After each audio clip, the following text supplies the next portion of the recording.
The Missouri Avenue fire could have ended as one of the worst in recent months, but a combination of luck and a precision-like response by rescue workers saved all the lives at risk. Firemen George Bennett and Kevin Begley were the first to scale a ladder, bringing 3 unconscious children out of the choking smoke and melting heat.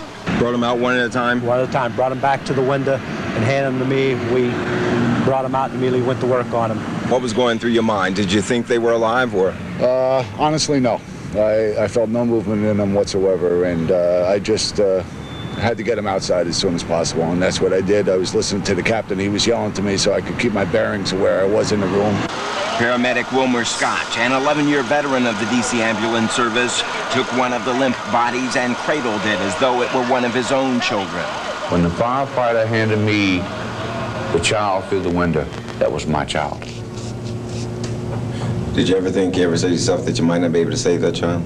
Does that ever cross your mind? No. I never think about that until after. Because if I get a negative thought within my head, then I've lost the race.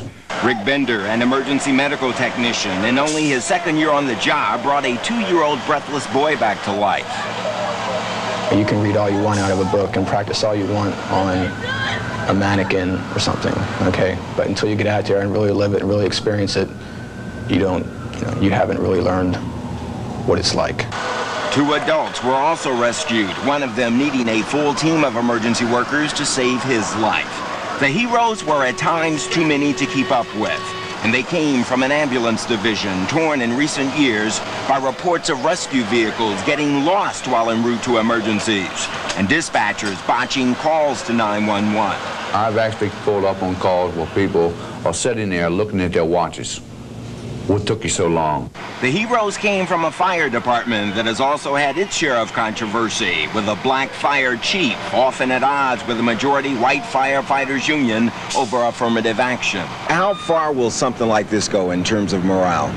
It goes a long way. Right now we have the International Association of Fire Chiefs Convention in town at the convention center, and I think that a lot of these fellows will be watching the newscast tonight and will know that DC has a fine fire department. 3 children and 2 adults are alive because of the quick response from the city's emergency rescue workers. For that, Vincent Hansberry, grandfather to the children, is grateful. See, I've seen the fire department, seen a lot of fires. I drive a cab, go by, see a lot of fire. But at this time right now, I had to thank the fire department for what they did, save my grandchildren. I'm crazy about my grandchildren. Bruce Johnson, Eyewitness News.